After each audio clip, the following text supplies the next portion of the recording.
राधे राधे। प्रणाम सभी को। वसुदेव सुतं देवं कंसचाणूरमर्दनं देवकी परमानंदं कृष्णं वंदे जगद्गुरुं। श्री कृष्णं वंदे जगद्गुरुं। पिछले वीडियो में श्लोक संख्या 13 तक की चर्चा हो गई थी, अध्याय 9 के। अब आगे 14वें श्लोक से स्टार्ट करेंगे अपन। बीच में बहुत दिनों का गैप हो गया। उसका कारण ये रहा कि जयपुर भवानी निकेतन में श्री वेदांती जी महाराज, सियाराम बाबा की बगीचे वाले मैन जी महाराज हैं, उन्होंने 108 कुंडीय श्री राम महायज्ञ का आयोजन किया था और उसमें और भी कई उत्सव थे। सुंदरकांड पाठ, श्री गुरुदेव भगवान का सत्संग 2 दिन का, 3 दिन का भक्तमाली जी महाराज द्वारा भक्तमाल का कथा वाचन। तो इस प्रकार से वो 9 दिन का यज्ञ था। उसके बाद होली का त्यौहार आ गया, तो इस व्यस्तता के चलते वीडियो नहीं बन पाए। साधक संजीवनी के इसके लिए मैं आपसे क्षमा प्रार्थी हूँ और होली की आप सभी को बहुत बहुत बधाई हो। सभी ने बहुत उत्साह के साथ ये उत्सव मनाया होगा। ठाकुर जी प्रेम भक्ति रूप रंग आपके जीवन में भरे, बस यही कामना है ठाकुर जी से। तो आज शुरू करते हैं 14वें श्लोक से। पीछे के श्लोक में भजन करने वालों का वर्णन करके अब भगवान आगे के श्लोक में उनके भजन का प्रकार बताते हैं। सततं कीर्तयन्तो मां यतन्तश्च दृढव्रता नमस्तन्तश्च मां भक्ता नित्ययुक्ता उपासते। नित्य निरंतर मुझ में लगे हुए मनुष्य दृढ़ व्रती होकर लगन पूर्वक साधन में लगे हुए और प्रेम पूर्वक कीर्तन करते हुए तथा मुझे नमस्कार करते हुए निरंतर मेरी उपासना करते हैं। व्याख्या। नित्ययुक्त मात्र मनुष्य भगवान में ही नित्ययुक्त रह सकते हैं, हरदम लगे रह सकते हैं, सांसारिक भोगों में और संग्रह में नहीं। कारण कि समय समय पर भोगों से भी ग्लानि होती है और संग्रह से भी उपरति होती है, परंतु भगवान की प्राप्ति का, भगवान की तरफ चलने का जो एक उद्देश्य बनता है, एक दृढ़ विचार होता है, उसमें कभी भी फर्क नहीं पड़ता। भगवान का अंश होने से जीव का भगवान के साथ अखंड संबंध है। मनुष्य जब तक उस संबंध को नहीं पहचानता तभी तक वह भगवान से विमुख रहता है, अपने को भगवान से अलग मानता है। परंतु जब वह भगवान के साथ अपने नित्य संबंध को पहचान लेता है तो फिर वह भगवान के सम्मुख हो जाता है, भगवान से अलग नहीं रह सकता और उसको भगवान के संबंध की विस्मृति भी नहीं होती। यही उसका नित्य युक्त रहना है। मनुष्य का भगवान के साथ मैं भगवान हूँ और भगवान मेरे हैं, ऐसा जो स्वयं का संबंध है, वह जागृत, स्वप्न और सुषुप्ति इन अवस्थाओं में एकांत में भजन ध्यान करते हुए अथवा सेवा रूप से संसार के सब काम करते हुए भी कभी खंडित नहीं होता, अटल रूप से सदा ही बना रहता है। जैसे मनुष्य अपने को जिस माँ बाप का मान लेता है, सब काम करते हुए भी उसका मैं अमुक का लड़का हूँ, यह भाव सदा बना रहता है। उसको याद रहे चाहे न रहे, या याद करे चाहे न करे, पर यह भाव हरदम रहता है, क्योंकि मैं अमुक का लड़का हूँ, यह भाव उसके मैंपन में बैठ गया है। ऐसे ही जो अनादि अविनाशी सर्वोपरि भगवान ही मेरे हैं और मैं उनका ही हूँ, इस वास्तविकता को जान लेता है, मान लेता है, तो यह भाव हरदम बना रहता है। इस प्रकार भगवान के साथ अपना वास्तविक संबंध मान लेना ही नित्य युक्त होना है। दृढ़व्रता जो सांसारिक भोग और संग्रह में लगे हुए हैं, वे जो पारमार्थिक निश्चय करते हैं, वह निश्चय दृढ़ नहीं होता, परंतु जिन्होंने भीतर से ही अपने में मैंपन को बदल दिया है, हम भगवान के और भगवान हमारे हैं, उनका यह दृढ़ निश्चय हो जाता है कि हम संसार के नहीं हैं और संसार हमारा नहीं है। अतः हमें सांसारिक भोग और संग्रह की तरफ कभी जाना ही नहीं है, प्रत्युत भगवान के नाते केवल सेवा कर देनी है। इस प्रकार उनका निश्चय बहुत दृढ़ होता है। अपने निश्चय से वे कभी विचलित नहीं होते, कारण कि उनका उद्देश्य भगवान का है और वे स्वयं भी भगवान के अंश हैं। उनके निश्चय में अदृढ़ता आने का प्रश्न ही नहीं है। अदृढ़ता तो सांसारिक निश्चय में आती है, जो कि टिकने वाला नहीं है। यतन्तश्च जैसे सांसारिक मनुष्य कुटुंब का पालन करते हैं तो ममता पूर्वक करते हैं। रुपए कमाते हैं तो लोभ पूर्वक कमाते हैं। ऐसे ही भगवान के भक्त भगवत प्राप्ति के लिए यत्न करते हैं तो लगन पूर्वक ही करते हैं। उनके प्रयत्न सांसारिक दिखते हुए भी वास्तव में सांसारिक नहीं होते, क्योंकि उनके प्रयत्न मात्र का उद्देश्य भगवान ही होते हैं। भक्त्या कीर्तयन्तो माम, वे भक्त प्रेम पूर्वक कभी भगवान के नाम का कीर्तन करते हैं, कभी नाम जप करते हैं, कभी पाठ करते हैं, कभी नित्य कर्म करते हैं, कभी भगवत संबंधी बातें सुनते हैं, सुनाते हैं, आदि आदि। वे जो कुछ वाणी संबंधी क्रियाएं करते हैं वह सब भगवान का स्त्रोत ही होता है। स्तोत्राणि सर्वहा गिरः नमस्तंतश्च, वे भक्ति पूर्वक भगवान को नमस्कार करते हैं। उनमें सद्गुण सदाचार आते हैं। उनके द्वारा भगवान के अनुकूल कोई चेष्टा होती है तो वे इस भाव से भगवान को नमस्कार करते हैं कि हे नाथ, यह सब आपकी कृपा से ही हो रहा है। आपकी तरफ इतनी अभिरुचि और तत्परता मेरे उद्योग से नहीं हुई है। अतः इन सद्गुण सदाचारों को, इन साधन को आपकी कृपा से हुआ समझकर मैं तो आपको केवल नमस्कार ही कर सकता हूँ। सततम माम उपासते, इस प्रकार मेरे अनन्य भक्त निरंतर मेरी उपासना करते हैं। निरंतर उपासना करने का तात्पर्य है कि वे कीर्तन नमस्कार आदि के सिवा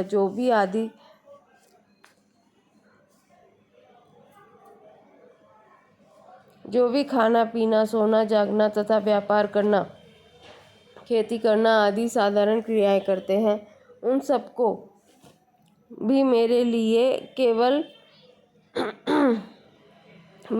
ही करते हैं। उनकी संपूर्ण लौकिक पारमार्थिक क्रियाएं केवल मेरे उद्देश्य से, मेरी प्रसन्नता के लिए ही होती है। परिशिष्ट भाव, भक्त जो कुछ कहता है वह सब भगवान का ही कीर्तन है। वह जो कुछ क्रिया करता है वह सब भगवान की ही सेवा है। अनित्य संसार से संबंध विच्छेद करने के कारण भक्त नित्य युक्त होते हैं। अनित्य संसार से संबंध विच्छेद करके नित्य तत्व की तरफ चलने वाले साधक कई प्रकार के होते हैं। उनमें से भक्ति के साधकों का वर्णन पीछे के 2 श्लोकों में कर दिया। अब दूसरे साधकों का वर्णन आगे के श्लोक में करते हैं। ज्ञान यज्ञेन चापन्ये यजन्तो मामुपासते एकत्वेन पृथक्त्वेन बहुधा विश्वतो मुखम। दूसरे साधक ज्ञान यज्ञ के द्वारा एक ही भाव से, अभेद भाव से मेरा पूजन करते हुए मेरी उपासना करते हैं, और दूसरे भी कई साधक अपने को पृथक मानकर चारों तरफ मुख वाले मेरे विराट रूप की, अर्थात संसार को मेरा विराट रूप मानकर सेव्य सेवक भाव से मेरी अनेक प्रकार से उपासना करते हैं।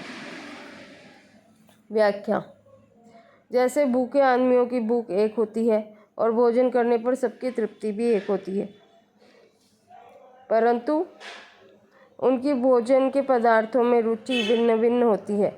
जैसे ही परिवर्तनशील अनित्य संसार की तरफ लगे हुए लोग कुछ भी करते हैं पर उनकी तृप्ति नहीं होती, वे अभावग्रस्त ही रहते हैं। जब वे संसार से विमुख होकर केवल परमात्मा की तरफ ही चलते हैं, तब परमात्मा की प्राप्ति होने पर उन सबकी तृप्ति हो जाती है, अर्थात वे कृतकृत्य, ज्ञात ज्ञातव्य और प्राप्त प्राप्तव्य हो जाते हैं। परंतु उनकी रुचि, योग्यता, श्रद्धा, विश्वास आदि भिन्न भिन्न होते हैं, इसलिए उनकी उपासनाएं भी भिन्न भिन्न होती है। ज्ञान यज्ञेन चापन्ये यजन्तो मामुपासते एकत्वेन, कई ज्ञान योगी साधक ज्ञान यज्ञ से अर्थात विवेक पूर्वक असत का त्याग करते हुए सर्वत्र व्यापक परमात्मा तत्व को और अपने वास्तविक स्वरूप को एक मानते हुए मेरे निर्गुण निराकार स्वरूप की उपासना करते हैं। इस परिवर्तनशील संसार की कोई स्वतंत्र सत्ता नहीं है, क्योंकि यह संसार पहले अभाव रूप से था और अब भी अभाव में जा रहा है।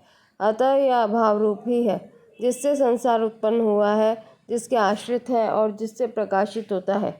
उस परमात्मा की सत्ता से ही इसकी सत्ता प्रतीत हो रही है। उस परमात्मा के साथ हमारी एकता है। इस प्रकार उस परमात्मा की तरफ नित्य निरंतर दृष्टि रखना ही एक ही भाव से उपासना करना है। यहाँ यजंत पद का तात्पर्य है कि उनके भीतर केवल परमात्मा तत्व का ही आदर है, यही उनका पूजन है। पृथक्त्वेन बहुधा विश्वतो मुखम। ऐसे ही कई कर्मयोगी साधक अपने को सेवक मानकर और मात्र संसार को भगवान का विराट रूप मानकर अपने शरीर, इंद्रियां, मन, बुद्धि आदि की संपूर्ण क्रियाओं को तथा पदार्थों को संसार की सेवा में ही लगा देते हैं। इन सबको सुख कैसे हो, सबका दुख कैसे मिटे, इनकी सेवा कैसे बने, ऐसे विचारधारा से वे अपने तन, मन, धन आदि से जनता जनार्दन की सेवा में लगे रहते हैं। भगवत कृपा से उनको पूर्णता की प्राप्ति हो जाती है। परिशिष्ट भाव। सभी साधक अपनी रुचि, योग्यता और श्रद्धा विश्वास के अनुसार अलग अलग साधनों से जिसकी भी उपासना करते हैं, वह भगवान के समग्र रूप की ही उपासना करते हैं। आगे 16वें से 19वें श्लोक तक इसी समग्र रूप का वर्णन हुआ है। जब सभी उपासनाएं अलग अलग है तो फिर सभी उपासनाएं आपकी कैसे हुई? इस पर आगे के 4 श्लोक कहते हैं। अहम कर्तुरहम यज्ञ सुदाहम औषधम मंत्रोहम ममेव्याज्य मैमग्निरहमुतम पिताहमस्य जगतो माता धाता पितामह वैद्यम पवित्रम ओंकार ऋक्साम यजुरेव च गतिर्भर्ता प्रभु साक्षी निवास शरणम सुहृत प्रभव प्रलय स्थानम निदानम बीजम अव्ययम। क्रतु मैं हूँ, यज्ञ मैं हूँ, स्वधा मैं हूँ, औषध मैं हूँ, मंत्र मैं हूँ, घृत मैं हूँ, अग्नि मैं हूँ और हवन रूप क्रिया भी मैं हूँ। जानने योग्य पवित्र ओंकार, ऋग्वेद, सामवेद और यजुर्वेद भी मैं ही हूँ। इस संपूर्ण जगत का पिता, धाता, माता, पितामह, गति, भर्ता, प्रभु, साक्षी, निवास, आश्रय, सुहृद, उत्पत्ति, प्रलय, स्थान, निधान तथा अविनाशी बीज मैं ही हूँ। निधान मतलब भंडार। व्याख्या। 7वें अध्याय से 12वें अध्याय तक के इस मध्यम षटक में भगवान ने अपनी भक्ति का वर्णन किया है और उसमें अस्मत् अर्थात अहम, मम, मया, मत आदि शब्दों का प्रयोग किया है। यहाँ 16वें श्लोक में तो अस्मत् अर्थात अहम शब्द का प्रयोग 8 बार किया गया है। अहम शब्द का इतना अधिक प्रयोग इस षटक के दूसरे किसी भी श्लोक में नहीं किया गया है। अपनी रुचि, श्रद्धा, विश्वास के अनुसार किसी को भी साक्षात परमात्मा का स्वरूप मानकर उनके साथ संबंध जोड़ा जाए तो वास्तव में यह संबंध सत्य के साथ ही है। केवल अपने मन बुद्धि में किंचित भी संदेह न हो। जैसे ज्ञान के द्वारा मनुष्य सब देश, काल, वस्तु, व्यक्ति आदि में एक परमात्मा तत्व को ही जानता है, परमात्मा के सिवाय दूसरी किसी वस्तु, व्यक्ति, घटना, परिस्थिति, क्रिया आदि की किंचन मात्र भी स्वतंत्र सत्ता नहीं है, इसमें उसको किंचन मात्र भी संदेह नहीं होता। ऐसे ही भगवान विराट रूप से अनेक रूपों में प्रकट हो रहे हैं, अतः सब कुछ भगवान ही भगवान है, इसमें अपने को किंचन मात्र भी संदेह नहीं होना चाहिए। कारण कि यह सब भगवान कैसे हो सकते हैं, यह संदेह साधक को वास्तविक तत्व से, मुक्ति से वंचित कर देता है और महान आफत में फंसा देता है। अतः यह बात दृढ़ता से मान ले कि कार्य कारण रूप से स्थूल सूक्ष्म रूप जो कुछ देखने, सुनने, समझने और मानने में आता है वह सब केवल भगवान ही है। इसी कार्य कारण रूप से भगवान की सर्वव्यापकता का वर्णन 16वें से 19वें श्लोक तक किया गया है। अहम कर्तुरहम यज्ञ स्वदाहम महम औषधम। जो वैदिक रीति से किया जाए वह क्रतु होता है, वह क्रतु मैं ही हूँ। जो स्मार्त पौराणिक रीति से किया जाए वह यज्ञ होता है, जिसको पंचमहायज्ञ आदि स्मार्त कर्म कहते हैं, वह यज्ञ मैं हूँ। पितरों के लिए जो अन्न अर्पण किया जाता है उसको स्वधा कहते हैं, वह स्वधा मैं ही हूँ। उन क्रतु, यज्ञ और स्वधा के लिए आवश्यक जो साकल्य है अर्थात वनस्पतियाँ हैं, बूटियाँ हैं, तिल, जौ, छुहारा आदि औषध है, वह औषध भी मैं ही हूँ। मंत्रोहम ममेवाज्य महम अग्निरहमुतम। जिस मंत्र से क्रतु, यज्ञ और स्वधा किए जाते हैं वह मंत्र भी मैं ही हूँ। यज्ञ आदि के लिए गौघृत आवश्यक है, वह घृत भी मैं ही हूँ। जिस आहवनीय अग्नि में होम किया जाता है वह अग्नि भी मैं ही हूँ और हवन करने की क्रिया भी मैं ही हूँ। वैद्यम पवित्रम ओंकार ऋक्साम यजुरेव च। वेदों की बताई हुई जो विधि है उसको ठीक तरह से जानना वेद है। तात्पर्य है कि कामना पूर्ति के लिए अथवा कामना निवृत्ति के लिए वैदिक और शास्त्रीय जो कुछ क्रतु यज्ञ आदि का अनुष्ठान किया जाता है वह विधि विधान सहित सांगोपांग होना चाहिए। अतः विधि विधान को जानने योग्य सब बातें वेद्य कहलाती हैं। वह वेद्य मेरा स्वरूप है। यज्ञ दान और तप ये तीनों निष्काम पुरुषों को महान पवित्र करने वाले हैं। यज्ञोदानम तपश्चैव पावनानि मनीषिणाम्। इनमें निष्काम भाव से जो हव्य आदि वस्तुएं खर्च होती हैं वे भी पवित्र हो जाती हैं और इनमें निष्काम भाव से जो क्रिया की जाती है वह भी पवित्र हो जाती है। यह पवित्रता मेरा स्वरूप है। क्रतु यज्ञ आदि का अनुष्ठान करने के लिए जिन ऋचाओं का उच्चारण किया है उन सब में सबसे पहले ओम का ही उच्चारण किया जाता है। इसका उच्चारण करने से ही ऋचाएँ अभिष्ट फल देती है। वेदवादियों की यज्ञ दान तप आदि की सभी क्रियाएं ओम का उच्चारण करके ही आरंभ होती है।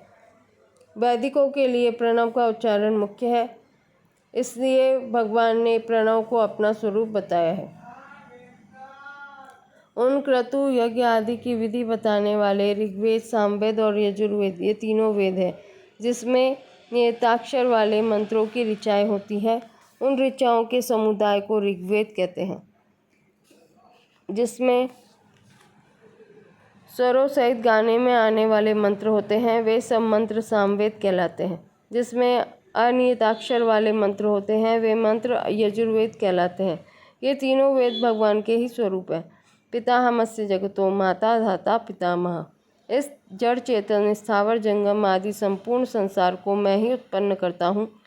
अहम कृतस्य जगता प्रभव और बार बार अवतार लेकर मैं ही इसकी रक्षा करता हूँ, इसलिए मैं पिता हूँ। 11वें अध्याय के 43वें श्लोक में अर्जुन ने भी कहा है कि आप ही इस चराचर जगत के पिता हैं। पितासी लोकस्य चराचरस्य। इस संसार को सब तरह से मैं ही धारण करता हूँ और संसार मात्र का जो कुछ विधान बनता है उस विधान को बनाने वाला भी मैं हूँ, इसलिए मैं धाता हूँ। जीवों के अपने अपने कर्मों के अनुसार जिस जिस योनि में जैसे जैसे शरीरों की आवश्यकता पड़ती है उस योनि में वैसे वैसे शरीरों को पैदा करने वाली माता मैं हूँ, अर्थात मैं संपूर्ण जगत की माता हूँ। प्रसिद्धि में ब्रह्मा जी संपूर्ण सृष्टि को पैदा करने वाले हैं। इस दृष्टि से ब्रह्मा जी प्रजा के पिता हैं। वे ब्रह्मा जी भी मेरे से प्रकट होते हैं। इस दृष्टि में ब्रह्मा जी का पिता और प्रजा का पिता मैं हूँ। अर्जुन ने भी भगवान को ब्रह्मा के आदिकर्ता कहा है। ब्रह्मणोप्यादि कर्त्रे गतिर्भर्ता प्रभु साक्षी निवास शरणम सुहृद। प्राणियों के लिए जो सर्वोपरि प्रापणीय तत्व है वह गति स्वरूप मैं ही हूँ।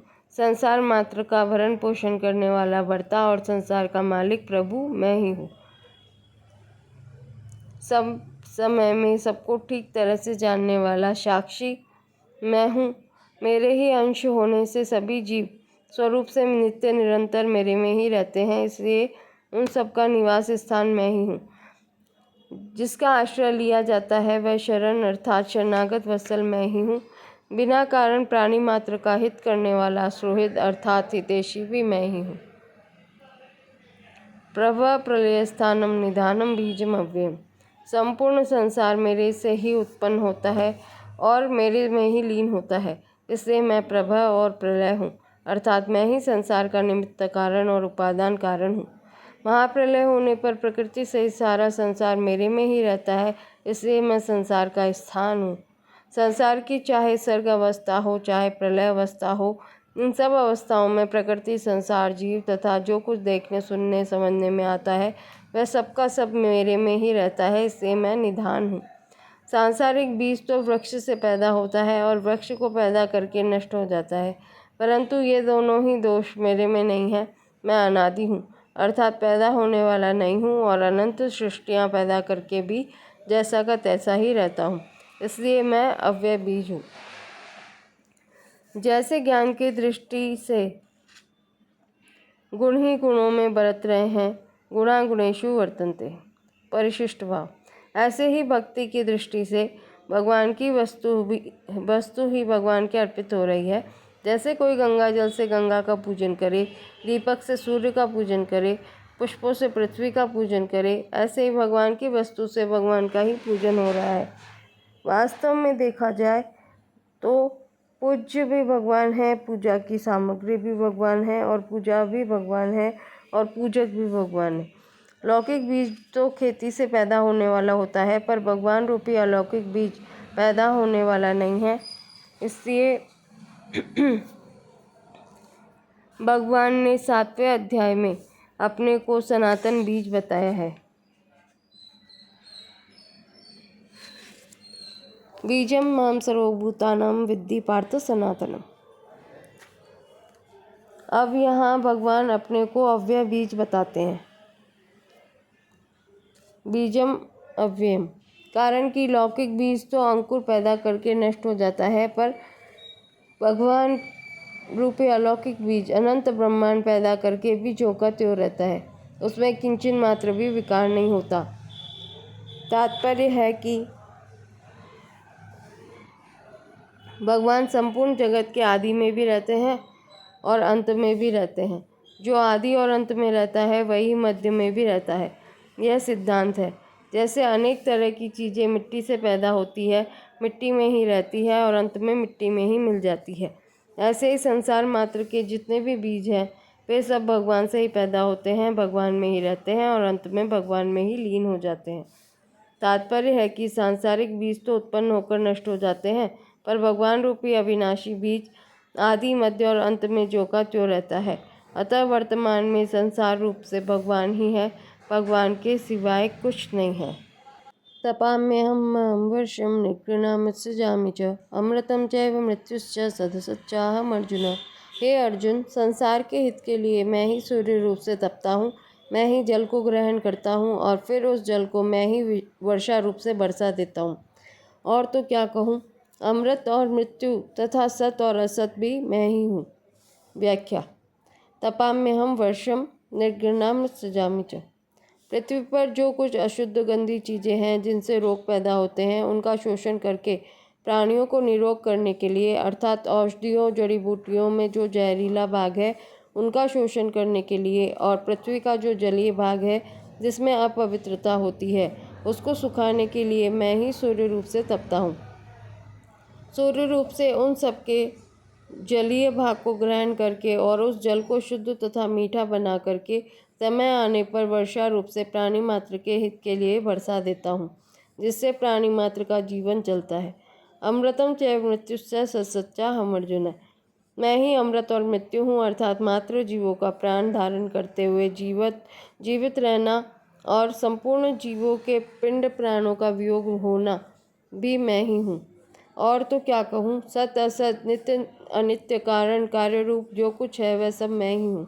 तात्पर्य है कि जैसे महात्मा की दृष्टि में सब कुछ वासुदेव ही है, वासुदेवः सर्वम, ऐसे ही भगवान को दृष्टि में सत असत कारण कार्य सब कुछ भगवान ही है।